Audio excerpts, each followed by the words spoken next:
Welcome back to another episode of Rock Boys Football. Billy Napier and the Florida Gators. Like, just when they seem dead in the water, they kind of suck you back in a little. And now look, if you're a Florida fan that's not totally bought back in, I completely get it. And I would be lying if I was all the way bought in. But I'll say this real quick before we get into what we just saw. It feels good to see this team play the way we all know they're capable of playing. Like, when we got up here in the month of August and picked Florida to make the college football playoffs, that wasn't just vibes. That this team is really talented in a lot of different areas. And they finally played to that potential Saturday afternoon. By far the best game we saw from DJ Lagway, by far the best day we saw from this Florida offensive line. Dallas Wilson is going to be a dude for Florida over the next couple of years. And the defense, I mean, they put belt to bottom. This was a dominant performance from that Florida defensive line. Coach Roberts was in his bag with the blitz packages as well. There are so many storylines that I want to get into, and we can address the elephant in the room as well.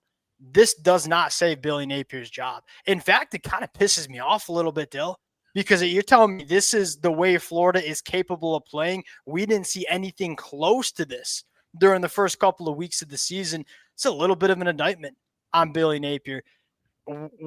We'll get to that later. Let's enjoy the win. Let's talk about what we saw from Florida before we do. And as always, it's one thing, Dill, for us to get up here and say how we feel about this Florida program.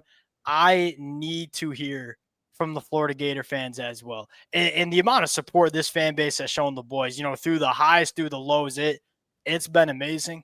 Appreciate you guys. If y'all do enjoy the content, consider subscribing to the channel. And this is what I need to hear. What does Billy Napier need to do throughout the rest of 2025 to save his job in Gainesville? And God dang it, that's the conversation that we're going to have as well. But I want to first say this. Hey, biggest takeaways from what we saw from Florida over the last 3.5 hours here. I mean, it's crazy, but when you get a good game from DJ Lagway, like you've seen, because I don't want to this performance from the defensive line didn't come out of nowhere. They've been taking it to teams. The only team that probably got after him a bit was Miami, but elsewise, they beat LSU up pretty good up in the lines of scrimmage. Obviously, the other games they are winning there too. DJ Lagway, though, finally played a good, solid, clean, complete game. And I got to say, one thing that's really interesting or of note, if you will, is how much chemistry it looked like he had with Dallas Wilson compared to basically every wide receiver, with the exception of maybe Vernell Brown. We hear a lot of buzz around a lot of different players during spring practice and fall camp, and sometimes it gets hard to decipher, hey, what's real and what's not. The buzz we heard about Dallas Wilson, we can confirm that was real. This kid, I mean, he's got a 1-game sample size of his college football career. And I'm prepared to say he looks like one of the best wide receivers in the country. In fact, him and Vernell Brown, which I would remind everybody, and the Florida fans who are listening to this know this, both are true freshmen. That looks like one of the best wide receiver duos that you see in the entire country. Here's the second part. Well, I'll say this about DJ. As he's getting more reps in practice, it's important to mention this kid barely practiced throughout the offseason, was out the entirety of spring practice, was banged up in fall camp too. As he continues to get practices under his belt, maybe you see him play some better football. But what about the offensive line? Texas 0 sacks, only 3 tackles for loss. I got to give a massive shout out to Caden Jones. Did Colin Simmons make some plays? Yeah, absolutely. He's one of the best players in the country. But I'll say this. I thought there were some clean pockets for DJ Lagway to work from. And this offensive line's been solid. It's been getting some holding penalties, right? It probably hasn't been the unit that we thought it was going to be. Today it was. We know how good this offensive line can be, and it finally feels good to see this offensive line play the way we know it can play against Texas here. And that is the thing. This offense looks so good, I thought today, in terms of their ability to be really balanced, get to variety. Yeah, I agree.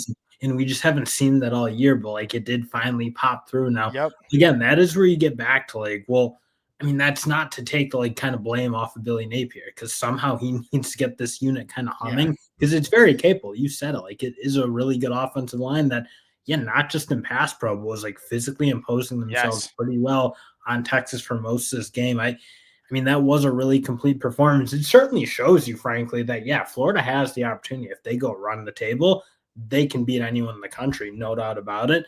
But we'll see if they can do it. Now they got to be able That's to the play week question. in, And week out. I want to get into that a little bit later, but I do think that's worth mentioning because the way I look at it, kind of sneak peek to the conversation we're going to have, is I think Billy Napier needs to run the table, quite frankly. He needs to go run the table, make the college football playoffs. Now, Dill, if they do run the table, this team at 9-3 should be a college football playoff team. I firmly Oh, no doubt believe that. about that.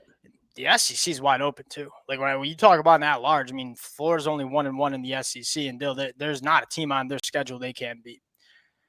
Hey, Duke Clark, Waltez Clark, they got a guy. The young talent on this football team, like I'm talking about the first and second year guys, is so legit. All right, defensive side of the football. No Caleb Banks still dominated. How about Brian Taylor? Awesome. He The best was play by far. in the, again, not to like get to the frustrating part, but the player development within this program has been so good, man. I mean, Brian Taylor got here from JUCO, barely played last year, dominated Texas in the middle of that defensive line. I thought Mekhi did a lot of good things on the defensive line. Jaden Wood's going to be a dude, another true freshman. George Gums has blossomed very well for Florida. Tyreek Sapp's been Tyreek Sapp for the last couple of years. You also have to give a lot of credit to Coach Roberts.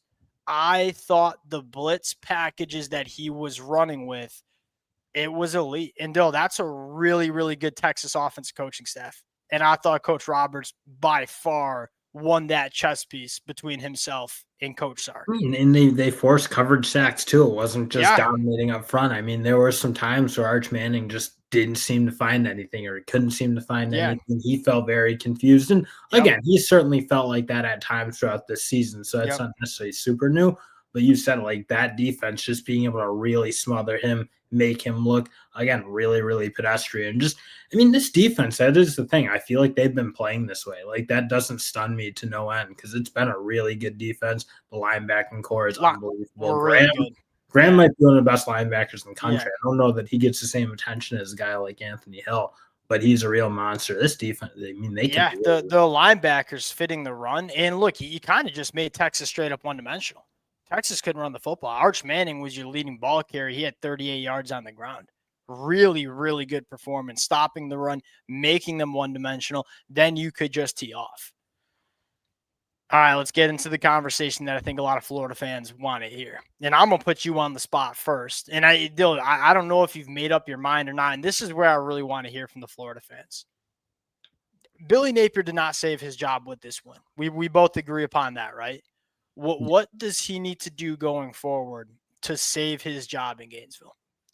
I mean, I don't think they need to run it. I think he can save it with 8-4. Like when I look ahead at this schedule and how difficult it is, I think you can keep it in a lot of it again. And I don't know how long I'll make this argument. I probably need to like wrestle with it in my mind a little bit.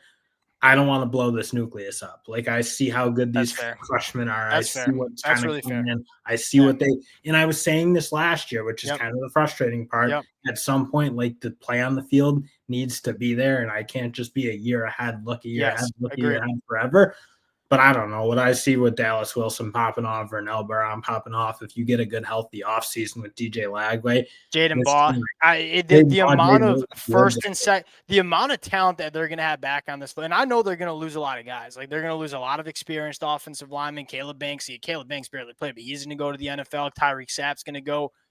I mean, Jaden Woods, Dallas Wilson, Vernell Brown, Jeremiah DJ McLeod Lagway. Really took a frustrating penalty, but a young guy who I would have thought needed a year or two maybe to kind of get himself rolling is kind of ready to rock and roll too. So Mekhi Borio is kind of turning into a guy that you can trust.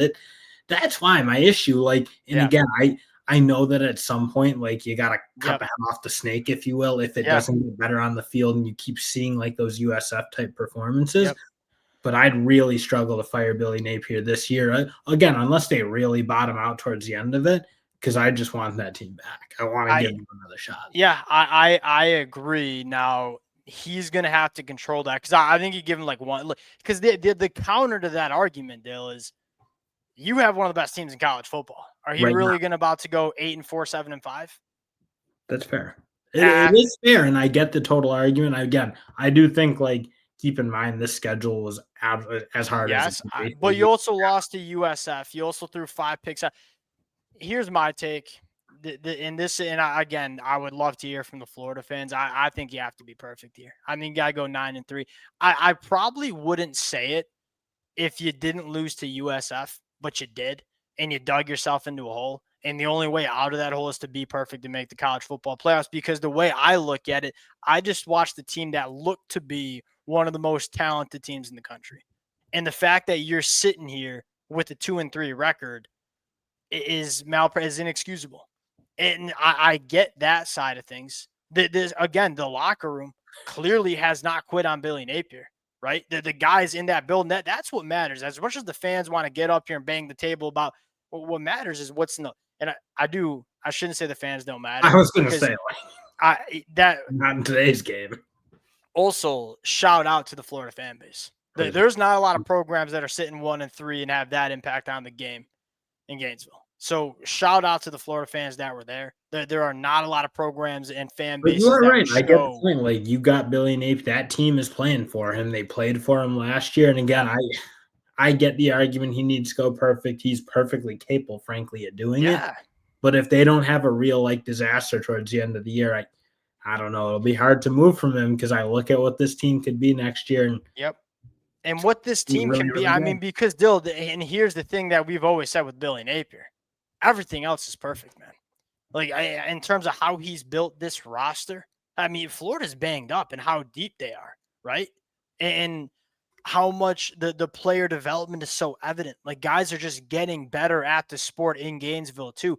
You're doing so many things well. But just on game day on Saturdays, it just never – and I give credit because it did work out today, but it's not been consistent. And again, the fact that we saw this version of Florida after what we saw the first 4 weeks, it's crazy. How about this, Dill? This is what we'll agree upon doing. Collect our thoughts, sleep on it, and we'll talk about it tomorrow morning too. Wanted to hop on, talk about what we saw. Florida, really shocking the world. Not a lot of people gave them a chance to win this football game. Appreciate you guys rocking with it. If y'all do enjoy the content, consider subscribing to the channel, and we'll talk to y'all later. Peace.